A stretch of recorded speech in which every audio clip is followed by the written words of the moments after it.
الحمد للہ رب العالمین والصلاة والسلام علی سید الانبیاء والمرسلین وعلی آلہ واصحابہ اجمعین۔ درس تراویح کا سلسلہ الحمدللہ جاری و ساری ہے اور 12 درس تراویح آپ کی خدمت میں پیش کیے جا چکے ہیں۔ آج انشاءاللہ 13واں درس تراویح آپ کی خدمت میں پیش کرنے کی سعادت حاصل کروں گا، اور یہ 13واں درس تراویح انشاءاللہ قرآن مجید کے 13ویں پارے پر مشتمل ہوگا۔ پچھلے پارے کا جو درس تھا اس میں آخر میں آپ کی خدمت میں ذکر کیا تھا کہ اس میں سورہ یوسف کا آغاز ہوتا ہے 12ویں پارے میں، اور یہ سورہ یوسف پھر 13ویں پارے میں بھی کنٹینیو ہوتی ہے اور اس کا اختتام 13ویں پارے میں ہوتا ہے۔ تو سورہ یوسف کے حوالے سے ہم چند باتیں دیکھ لیتے ہیں۔ سب سے پہلے سورہ یوسف نام سے پتہ چل رہا ہے کہ حضرت یوسف علیہ السلام کے شاندار واقعے پر مشتمل ہے، اور یہ واحد صورت ہے جس میں اللہ تبارک و تعالیٰ نے بہت ہی زیادہ تفصیل کے ساتھ اور ایک ہی مقام پر کسی نبی کے مکمل واقعے کا ذکر خیر فرمایا ہو۔ اور اللہ تبارک و تعالیٰ نے خود اس سورہ پاک میں اس قصے کو احسن القصص ارشاد فرمایا کہ یہ شاندار قصہ ہے، بہترین قصہ اللہ تعالیٰ نے ارشاد فرمایا۔ اب اگر اس سورہ یوسف کے ابتدائی حصے میں اگر ہم دیکھیں تو حضرت یوسف علیہ السلام کو خواب میں یہ دکھایا جاتا ہے کہ 11 ستارے ان کو سجدہ کر رہے ہیں، اور چاند اور سورج بھی ان کو سجدہ کر رہے ہیں۔ تو اس حوالے سے پھر وہ اپنے والد حضرت یعقوب علیہ السلام کو یہ خواب سناتے ہیں، اور پھر وہ سارا معاملہ ہے کہ آپ کے والد ماجد فرماتے ہیں کہ اپنے بھائیوں سے یہ خواب ذکر نہ کیجیے گا، اور پھر وہ پورا واقعہ ہے کہ بھائی پھر کچھ حسد میں مبتلا ہو جاتے ہیں اور پھر کنویں میں ڈال دیا جاتا ہے حضرت یوسف علیہ السلام کو، اور پھر ایک قوم آتی ہے جو کنویں سے حضرت یوسف علیہ السلام کو نکالتی ہے اور انہیں مصر لے جاتی ہے، اور مصر کے بازاروں میں حضرت یوسف علیہ السلام کو فروخت کیا جاتا ہے، اور پھر عزیز مصر کے لوگ جو ہے وہ حضرت یوسف علیہ السلام کو خرید لیتے ہیں، اور اس طرح حضرت یوسف علیہ السلام عزیز مصر کے محل تک پہنچ جاتے ہیں، اور پھر وہی واقعہ ہے کہ پھر حضرت یوسف علیہ السلام عزیز مصر کا اعتماد حاصل کرتے ہیں اور پھر حکومت میں شامل ہوتے ہیں، اور پھر قید کے واقعات ہیں، اور یہ سارا کچھ پورا واقعہ اللہ تعالیٰ نے قرآن مجید میں ذکر فرمایا ہے۔ یہاں پر جو سجدے والی بات ہے اس سے ایک ضروری بات آپ کی خدمت میں ذکر میں کر دیتا ہوں کہ دیکھیں اللہ تبارک و تعالیٰ نے اس آیت پاک میں ارشاد فرمایا کہ ستارے حضرت یوسف علیہ السلام کو سجدہ کریں گے، اور پھر یہی ہوا کہ حضرت یوسف علیہ السلام کو بعد میں آپ کے 11 بھائیوں نے سجدہ کیا۔ تو اس سے پتہ چلتا ہے کہ سجدہ تعظیمی پچھلی امتوں کے لیے جائز تھا، اور ہمارے نبی کریم علیہ السلام نے سجدہ تعظیمی کو بھی حرام قرار دیا ہے۔ تو سجدے 2 طرح کے ہوتے ہیں، ایک سجدہ عبادت ہے، یعنی کسی کو عبادت کی نیت سے سجدہ کرنا، یہ اول دن سے لے کر ہمیشہ ہمیشہ حرام ہے، کفر ہے۔ اگر سجدہ عبادت کسی غیر اللہ کو کیا جائے انسان دائرہ اسلام سے خارج ہو جائے گا۔ دوسرا ہوتا ہے سجدہ تعظیمی، یعنی عبادت کی نیت نہ ہو، کسی کو تعظیم کے طور پر سجدہ کرنا۔ یہ حضور علیہ السلام کی بعثت سے پہلے امتوں کے لیے جائز ہوا کرتا تھا، بلکہ قرآن مجید میں بھی اس کا ذکر ہے کہ آدم علیہ السلام کو فرشتوں نے سجدہ کیا اور حضرت یوسف علیہ السلام کو ان کے بھائیوں نے سجدہ کیا۔ تو معلوم ہوا سجدہ تعظیمی شرک نہیں ہے، سجدہ تعظیمی پہلے جائز تھا، اب حرام ضرور ہے، لیکن اگر کوئی خدا نہ خواستہ کسی مزار کو اپنی جہالت میں سجدہ کر رہا ہے تو ہم زیادہ سے زیادہ یہ کہیں گے کہ تم نے حرام کام کیا ہے، بہت غلط کام کیا ہے، یہ نہ کرو۔ لیکن ہم ڈائریکٹ اس پہ شرک کا فتویٰ نہیں لگا سکتے، کیونکہ اس سے پوچھا جائے گا کہ تم سجدہ تعظیمی کر رہے ہو یا سجدہ عبادت کر رہے ہو۔ اگر وہ کہتا ہے میں سجدہ تعظیمی کر رہا ہوں تو ہم کہیں گے تم نے حرام اور بہت برا کام کیا، یہ نہ کرو، لیکن ہم اسے کافر و مشرک نہیں کہہ سکتے۔ اور اگر کوئی جاہل شخص خدا نہ خواستہ یہ کہتا ہے کہ میں عبادت کی نیت سے کر رہا ہوں سجدہ، تو پھر اس پہ ضرور شرک کا اور حکم کفر لگے گا۔ لیکن کوئی جاہل سے جاہل شخص بھی آپ کو یہ نہیں کہے گا کہ وہ قبر کو اس لیے سجدہ کر رہا ہے کہ وہ صاحب قبر کو معاذ اللہ معبود سمجھتا ہے، کوئی جاہل سے جاہل بھی نہیں کہے گا۔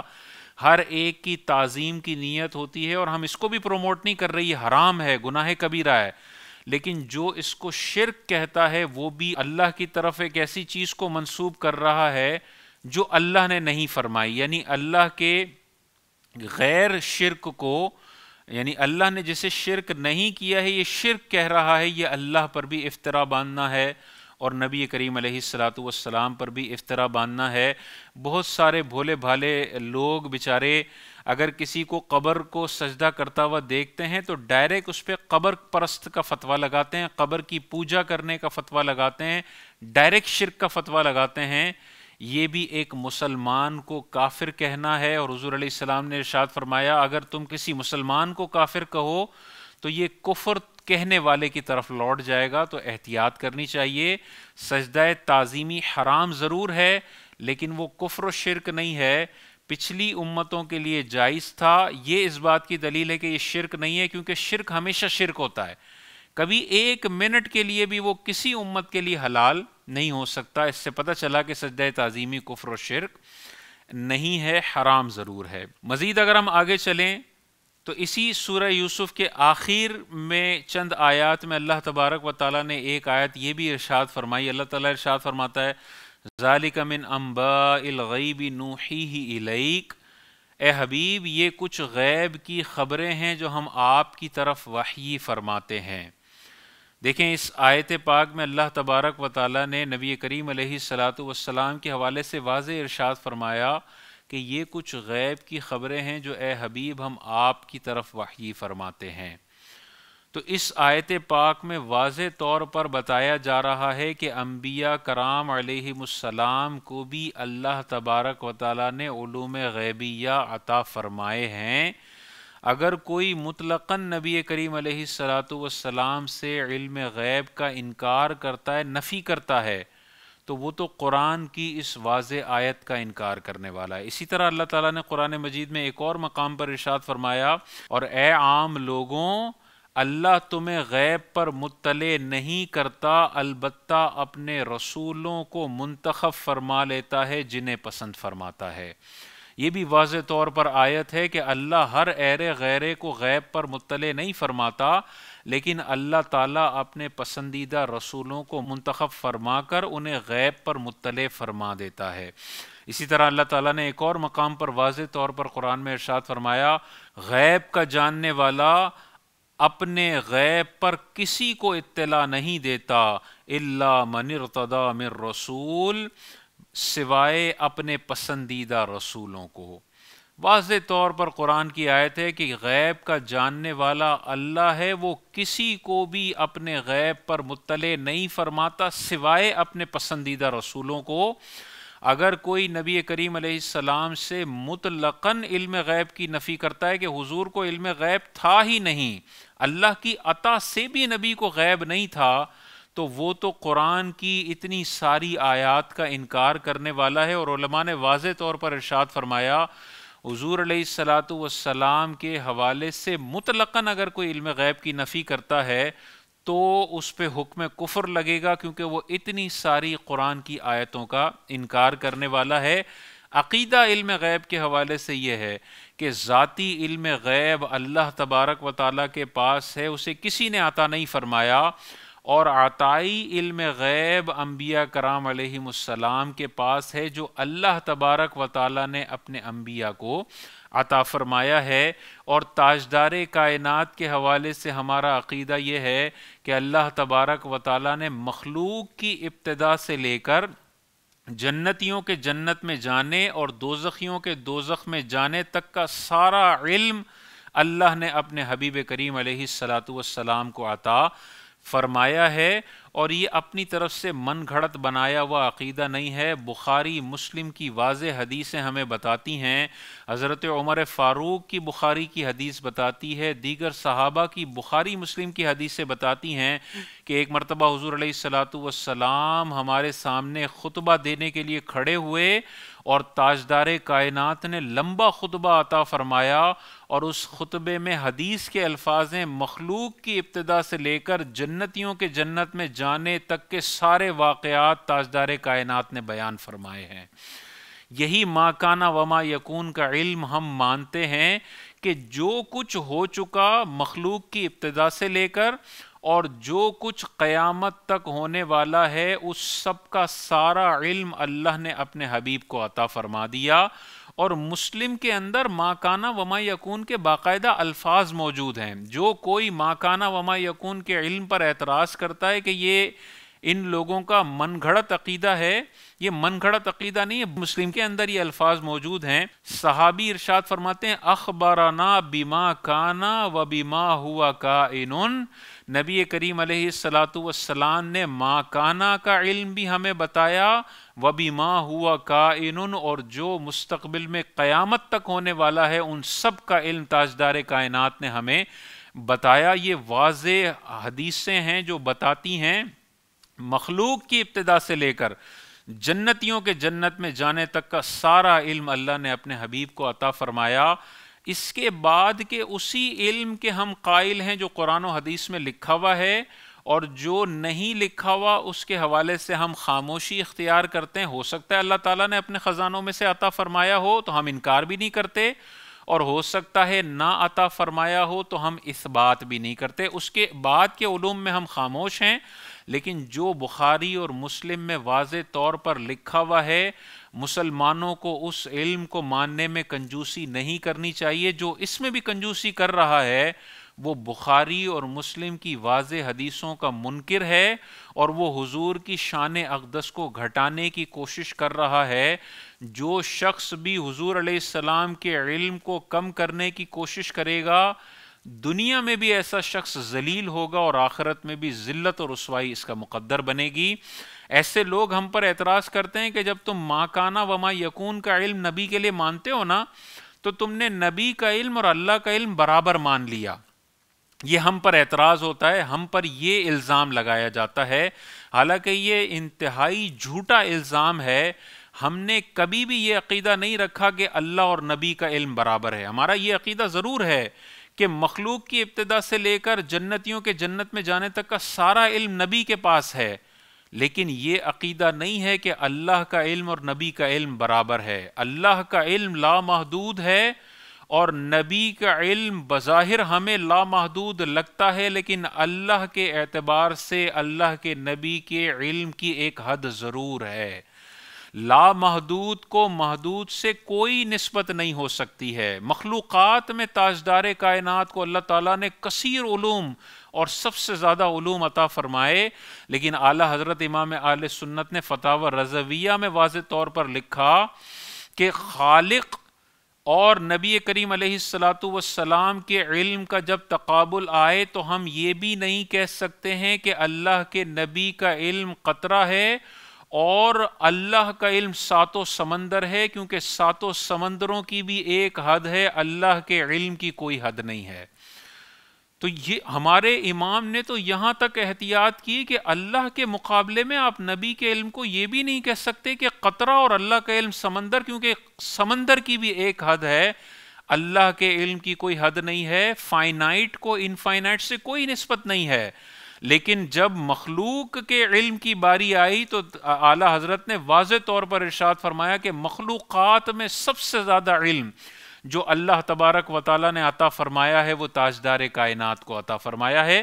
یہی راہ اعتدال ہے کہ حضور علیہ الصلاۃ والسلام کا علم مخلوقات میں سب سے زیادہ مانو، اس میں کنجوسی نہ کرو، اور خالق سے جب مقابلہ ہو تو یہ بھی نہ کہو کہ قطرہ اور سمندر، کیونکہ سمندر کی بھی ایک حد ہے، اللہ کے علم کی کوئی حد نہیں ہے۔ اور جو کہتے ہیں کہ ہم نے اللہ اور نبی کے علم کو ایک جتنا مان لیا، وہ معاذ اللہ یہ کہہ رہے ہوتے ہیں کہ جیسے ہم اللہ کے نبی کے علم کو محدود مانتے ہیں، ہماری نظر میں اس کی حد نظر نہیں آتی، اللہ کے اعتبار سے وہ محدود ہے۔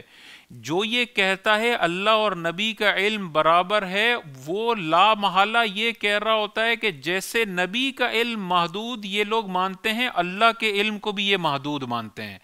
تو یہ تو معاذ اللہ تعالیٰ کی شان گھٹانے والی بات ہو گئی۔ اللہ تبارک و تعالیٰ کا علم لامحدود ہے، مخلوق کی ابتدا سے پہلے بھی کھربوں سالوں کا علم اللہ تعالیٰ کو ہے اور مخلوق کو نہیں ہے، اور جنتیوں کے جنت میں جانے کے بعد بھی کھربوں سالوں کا علم اللہ تبارک و تعالیٰ کے پاس ہے، اس کی کوئی حد نہیں ہے۔ انبیاء کے علوم کی حد ہے، لیکن یہ کنجوسی نہیں کرنی چاہیے کہ جو بخاری میں لکھا ہوا ہے وہ بھی نہیں مانوں گا میں، کیونکہ میں نے اللہ کی توحید کا ایسا مفہوم نکالا ہے کہ اگر نبی کی شان بڑھاؤ گے تو تم اللہ کی توحید کے منکر ہو جاؤ گے۔ اگر اس توحید پر کسی نے یقین رکھنا ہے، یاد رکھیے نبی کی شان کو گھٹا کر جس توحید پر یقین رکھا جا رہا ہے، یہ رحمانی توحید نہیں ہے، یہ شیطانی توحید ہے، اور یہ شیطانی توحید انسان کو جہنم کے عذاب میں گرفتار کرے گی، کبھی بھی جنت میں نہیں لے کر جائے گی۔ اس حوالے سے ہمیں غور کرنا چاہیے۔ اگلی صورت جو ہے سورہ رعد ہے، جو اسی 13ویں پارے میں اللہ تبارک و تعالیٰ نے ارشاد فرمائی ہے۔ اس کے آغاز میں اللہ تبارک و تعالیٰ نے اپنی مخلوقات کا اور اپنی قدرت کا ذکر فرمایا ہے۔ اللہ تعالیٰ ارشاد فرماتا ہے، اللہ وہی ہے جس نے آسمانوں کو ستونوں کے بغیر بلند کیا جنہیں تم دیکھ سکو، پھر اس نے عرش پر استوا فرمایا جیسا اس کی شان کے لائق ہے، اور سورج اور چاند کو کام میں لگا دیا، ہر ایک ایک مقرر کیے ہوئے وعدے تک چلتا رہے گا۔ اللہ کام کی تدبیر فرماتا ہے، تفصیل سے نشانیاں بیان کرتا ہے تاکہ تم اپنے رب کی ملاقات کا یقین کر لو۔ یہ سورہ رعد کی ابتدائی آیات ہیں جس میں اللہ تبارک و تعالیٰ نے اپنی عظیم قدرت کا اظہار فرمایا کہ اللہ تبارک و تعالیٰ نے آسمانوں کو بغیر ستونوں کے بلند فرمایا ہے۔ دیکھیں عقل حیران رہ جاتی ہے، آج تک سائنس آسمانوں کی وسعت کو جاننے میں ناکام ہے۔ وہ کہتے ہیں انفائنائٹ ہے، آسمانوں کی کیا حدود ہیں، آج سائنس اتنی ٹیکنالوجی کے باوجود بھی جان نہیں سکی ہے۔ اللہ تبارک و تعالیٰ نے اتنی بڑی کائنات اور آسمانوں اور زمینوں کو بغیر ستون کے تیار فرمایا ہے۔ کیسی عظیم قدرت ہے اللہ تبارک و تعالیٰ کی۔ اور ایک اور مقام پر اللہ تبارک و تعالیٰ نے ارشاد فرمایا کہ اللہ تبارک و تعالیٰ نے آسمان اور زمین کو 6 دنوں میں تخلیق فرمایا ہے، آسمانوں اور زمینوں کو۔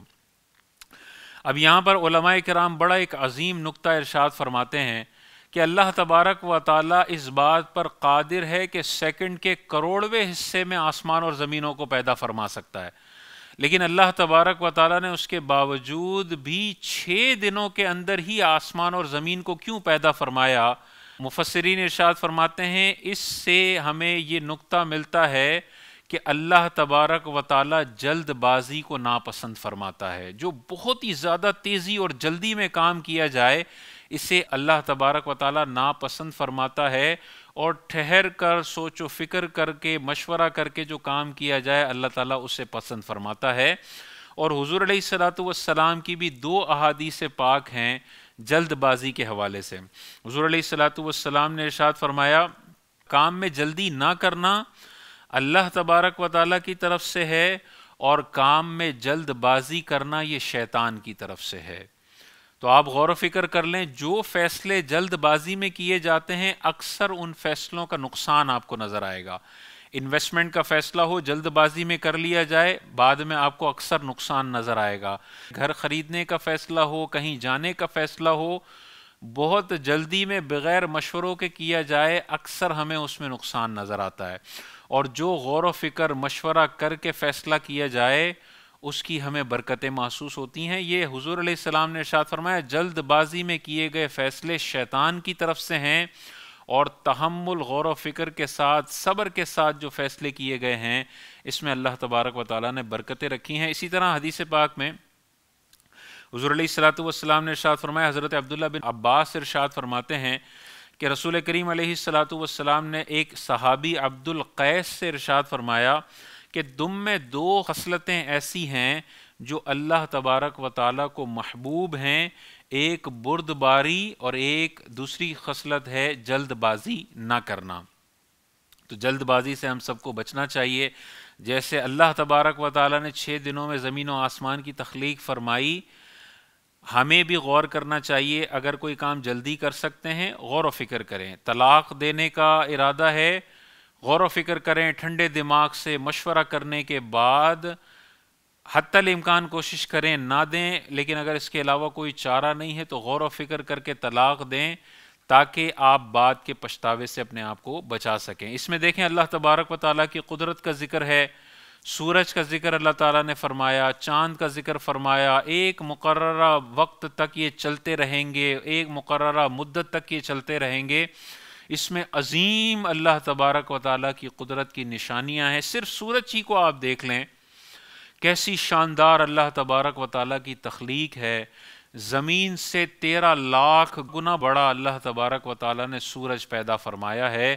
13 لاکھ زمینیں اس سورج کے اندر فٹ بیٹھ سکتی ہیں، اتنا بڑا سورج ہے۔ اور سائنسدان یہ بتاتے ہیں کہ جو ہماری ملکی وے گیلیکسی ہے، ملکی وے گیلیکسی کے اندر 100 ارب سے 400 ارب ستارے موجود ہیں۔ سورج تو ایک ستارہ ہے نا، جو زمین سے 13 لاکھ گنا بڑا ہے۔ اللہ تبارک و تعالیٰ نے صرف ایک ملکی وے گیلیکسی کے اندر 100 ارب سے 400 ارب سورج کی طرح کے ستارے پیدا فرمائے ہیں۔ 1 ارب کے اندر 100 کروڑ ہوتا ہے، اندازہ کریں 100 ارب سورج کی طرح کے ستارے، کتنی عظیم قدرت ہے اللہ تبارک و تعالیٰ کی۔ اور یہ ایک گیلیکسی ہے ملکی وے، ایسی اربوں گیلیکسیاں پوری کائنات میں موجود ہیں۔ جن اربوں گیلیکسیز کے اندر اللہ تبارک و تعالیٰ نے اربوں خربوں سورج پیدا فرمائے ہیں۔ اتنی بڑی کائنات کو پیدا فرمانے والا اللہ تبارک و تعالیٰ ہے، وہ کتنی عظیم قدرتوں اور طاقتوں کا مالک ہوگا۔ آج کل کا لبرل بعض اوقات قرآن کی آیتوں کو چیلنج کر رہا ہوتا ہے اور تکبرانہ لہجے میں اللہ کی آیتوں کا مذاق اڑا رہا ہوتا ہے۔ ایسے بدبختوں کو غور کرنا چاہیے کہ اللہ تعالیٰ نے جو دنیا بنائی ہے، یہ پوری کائنات کے مقابلے میں ریت کے ایک ذرے کے کھربویں حصے کے بھی برابر نہیں ہے۔ اتنی ناچیز دنیا ہے، اور اس دنیا پر کھڑا ہوا یہ 5 فٹ کا متکبر انسان اللہ کی آیتوں کو چیلنج کر رہا ہوتا ہے، جس نے اتنی عظیم قدرت بنائی ہے۔ اس کا ایک نمونہ اگر میں آپ کے سامنے پیش کروں، سائنسدان بتاتے ہیں سورج کی طرح ایک ستارہ ہے، اور یہ کتنا بڑا ہے۔ سائنسدان کہتے ہیں کہ 5 ارب سورج اس ایک ستارے میں سما سکتے ہیں۔ اتنا بڑا ایک ستارہ بھی اللہ تبارک و تعالیٰ نے تخلیق دیا ہوا ہے۔ اندازہ کریں، سورج کے اندر 13 لاکھ زمینیں آ سکتی ہیں، اور دنیا میں ایسا بھی ایک ستارہ ہے جس میں 5 ارب سورج آ سکتے ہیں۔ یہ میرے رب کی قدرت ہے جس نے اتنی بڑی کائنات بنائی ہے۔ اندازہ کریں کتنی وسعتوں اور قدرتوں اور طاقتوں والا میرا رب ہے۔ اور دنیا کی پلیسمنٹ دیکھیں، اللہ تعالیٰ نے دنیا کو اس سورج سے کتنے زبردست فاصلے پر رکھا ہے۔ سائنسدان کہتے ہیں اگر ذرا فاصلہ زیادہ ہو جائے تو دنیا پر برف ہو اور ہم رہنے کے قابل نہ رہیں، اور ذرا سا دنیا سورج کے قریب ہو جائے تو دنیا میں اتنی گرمی بڑھ جائے کہ اس گرمی سے ہی سارے ہلاک ہو جائیں۔ اللہ کی قدرت دیکھیں کہ اتنے بڑے سورج کو اللہ نے اس دنیا سے کیسی زبردست فاصلے پر رکھا ہے کہ نہ زیادہ ٹھنڈک پڑتی ہے کہ انسان ہلاک ہو جائے، اور نہ ایسی گرمی پڑتی ہے کہ انسان ہلاک ہو جائے۔ بس نارمل ٹیمپریچر رہتا ہے، 40 50 60 ڈگری تک جاتا ہے، اور مائنس میں میکسیمم 40 50 60 70 ڈگری تک چلا جاتا ہے، جس میں انسان اپنی زندگی گزارنے کے قابل ہو۔ نہ اس سے زیادہ جاتا ہے نہ کم ہوتا ہے، اور زیادہ آبادیاں جہاں پر ہیں وہاں پر ایک نارمل ٹیمپریچر ہوتا ہے۔ یہ اللہ کی قدرت کی عظیم نشانیاں ہیں، اس حوالے سے غور کرنا چاہیے۔ اسی سپارے کے اندر اللہ تبارک و تعالیٰ نے استوا علی العرش کا بھی ذکر فرمایا کہ اللہ تبارک و تعالیٰ نے یہ زمین و آسمان بنائے ہیں، ثم استوى علی العرش، اس کے بعد اللہ تبارک و تعالیٰ عرش پر اپنی شان کے لائق استوا کیے ہوئے ہے۔ یہ جو آیت پاک ہے یہ آیات متشابہات میں سے ایک آیت ہے جس میں اللہ تعالیٰ نے استوا کا لفظ اپنے لیے استعمال فرمایا۔ استوا کا اگر لغوی معنی ہم دیکھیں تو اس کا معنی ہوتا ہے بیٹھا ہونا۔ تو لغوی معنی کے اعتبار سے اگر اس آیت کا ترجمہ کریں تو اس آیت کا ترجمہ یہ بنتا ہے کہ اللہ عرش پر معاذ اللہ بیٹھا ہوا ہے۔ یہ ترجمہ ہم آیت کا نہیں کر سکتے، اور یہ عقیدہ بھی ہم اللہ تبارک و تعالیٰ کی ذات کے حوالے سے نہیں رکھ سکتے۔ وجہ اس کی یہ ہے کہ بیٹھتا وہ ہے جو جسم رکھتا ہو، بیٹھتا وہ ہے جو ایک جہت میں آتا ہو، بیٹھتا عرش پر وہ ہے جو ایک مخصوص جگہ لیتا ہو، ایک محدود جگہ میں آ سکتا ہو۔ اور مسلمانوں کا بنیادی عقیدہ ہے کہ اللہ جسم کی محتاجی سے بھی پاک ہے، اللہ تبارک و تعالیٰ جہت کی محتاجی سے بھی پاک ہے، اور اللہ تبارک و تعالیٰ جگہ میں آنے سے بھی پاک و صاف ہے۔ اللہ نہ جسم کا محتاج ہے، نہ اللہ جہت کا محتاج ہے۔ ہم اللہ کے لیے یہ نہیں کہہ سکتے کہ اللہ اس جہت میں ہے، اللہ اس جہت میں ہے، اللہ اس جہت میں ہے، اللہ اس جہت میں ہے۔ اللہ جہت میں آنے سے پاک و صاف ہے، کیونکہ جہت میں وہ آتا ہے جو محدود ہو۔ اللہ کی ذات کے لیے محدود ہونے کا عقیدہ یہ کفریہ عقیدہ ہے۔ تو اللہ جہت سے پاک ہے، جسم سے پاک ہے، جسمانیت سے پاک ہے، اور اللہ جگہ میں آنے سے پاک ہے۔ تو یہ پھر آیت جو ہے آیات متشابہات میں سے ہے۔ اس کا ترجمہ علماء کرام نے جو ارشاد فرمایا اسی میں رہتے ہوئے ہمیں ترجمہ کرنا ہے۔ اس کا ترجمہ یہاں پر جو ارشاد فرمایا گیا وہ کیا ارشاد فرمایا؟ اللہ عرش پر استوا کیے ہوئے اپنی شان کے لائق۔ استوا کا ہم لفظی لغوی ترجمہ نہیں کریں گے، ہم کہیں گے اللہ کی شان کے لائق اللہ عرش پر استوا فرمائے ہوئے ہے۔ بیٹھنے کا لفظ ہم اس کے لیے استعمال نہیں کر سکتے ہیں۔ اور استوا کا ایک معنی آتا ہے قہر اور غلبہ۔ تو یہ قہر اور غلبہ والے معنی میں بھی ہم لے سکتے ہیں کہ اللہ کا قہر بھی ہے اور اللہ کا غلبہ ہے عرش پر۔ اور عرش چونکہ سب سے بلند ہے، تو اگر عرش پر اللہ تبارک و تعالیٰ کا غلبہ ہے تو باقی ساری مخلوقات پر اللہ کا غلبہ بدرجہ اولا ہوگا۔ تو اس کا یہ والا معنی بھی لے سکتے ہیں کہ اللہ تعالیٰ نے استوا سے جو مراد لیا ہے، یا مفسرین جو ارشاد فرماتے ہیں استوا سے جو مراد ہو سکتا ہے وہ یہ ہے کہ اللہ تبارک و تعالیٰ کا عرش پر غلبہ ہے اور باقی مخلوقات پر بھی اللہ تبارک و تعالیٰ کا غلبہ ہے۔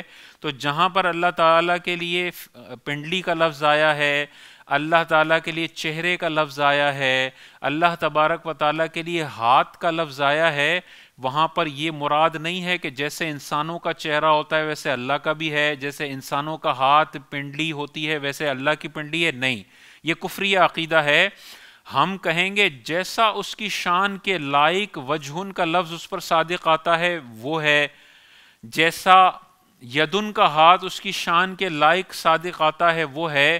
یہ جسمانیت والا ہاتھ نہیں ہے، یہ جہت والا چہرہ نہیں ہے، اور یہ جہت اور جسمانیت والی پنڈلی نہیں ہے، کیونکہ یہ والا عقیدہ رکھنا اللہ تعالیٰ کے لیے یہ اللہ کو بہت سارے عیبوں کے ساتھ وابستہ کرنا ہے، اور اللہ ہر قسم کے عیبوں سے پاک و صاف ہے۔ اگلی اسی سپارے کے اندر آیت پاک ہے، بڑی مشہور و معروف ہے۔ اللہ تعالیٰ ارشاد فرماتا ہے اللہ ان لوگوں کو ہدایت دیتا ہے جو ایمان لائے اور ان کے دل اللہ کی یاد سے چین پاتے ہیں۔ سن لو اللہ کی یاد ہی سے دل چین پاتا ہے۔ یہ واضح طور پر اللہ تعالیٰ نے ارشاد فرمایا الا بذکر اللہ تطمئن القلوب، اللہ کے ذکر سے ہی دلوں کو سکون ملتا ہے، دلوں کو چین ملتا ہے۔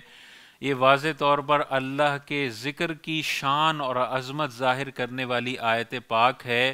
اپنے دلوں کو چین دینا چاہتے ہیں، سکون دینا چاہتے ہیں، ٹھنڈک پہنچانا چاہتے ہیں، اپنی زندگی میں اللہ کے ذکر کو شامل کر لیں، انشاءاللہ آپ کے دلوں کو بھی سکون اور راحت ملے گی، آپ کی زندگی میں راحت و سکون آئے گا، اور آپ پریشانیوں سے، بے سکونی سے اور بے چینی سے اپنے آپ کو بچانے میں کامیاب ہو جائیں گے۔ امام غزالی سے کسی نے پوچھا کہ میرا دل اللہ کی طرف مائل نہیں ہوتا، لیکن میری زبان کو عادت ہے کہ وہ ذکر الہی کرتی رہتی ہے، تو یہ مجھے کرنا چاہیے ایسا ذکر کہ میرا دل اللہ کی طرف مائل نہیں ہو رہا؟ امام غزالی ارشاد فرماتے ہیں اگرچہ تمہارا دل اللہ کے ذکر کی طرف مائل نہ بھی ہو رہا ہو، تمہاری زبان اگر ذکر الہی کر رہی ہے تو اس کو ذکر الہی کرنے دو، کم از کم تمہارے جسم کے سارے اعضاء میں سے ایک عضو تو ہے جو اللہ کو یاد کر رہا ہے۔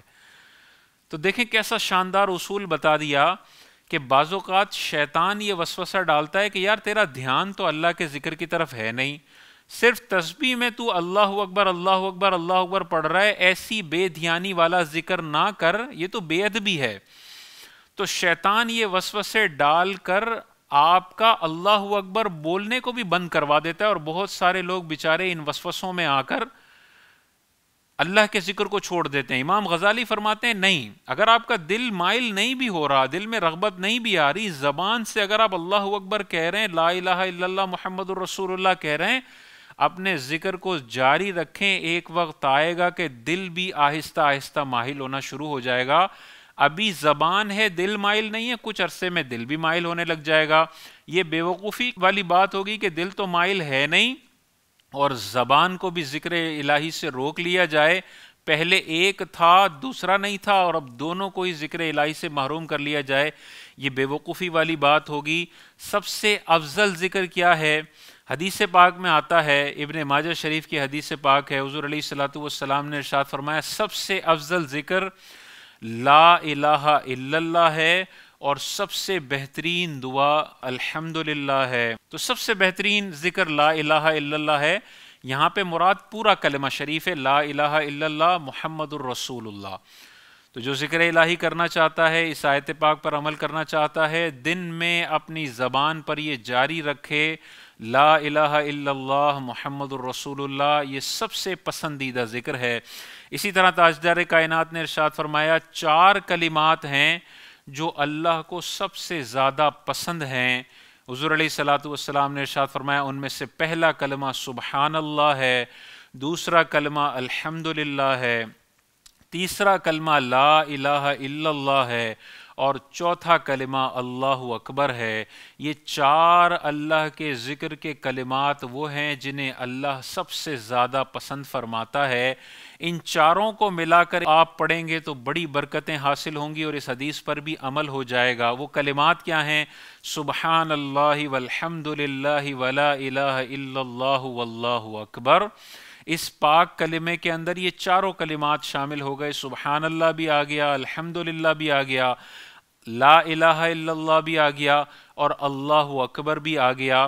یہ تو زبان کے ذریعے ذکر کے طریقے ہیں، اور دل کے ذریعے ذکر کرنے کا طریقہ ہے کہ انسان ہر وقت اپنے خالق کی قدرتوں کے بارے میں سوچتا رہے، جنت اور دوزخ کے بارے میں سوچتا رہے، یہ بھی ذکر الہی کا ایک طریقہ ہے۔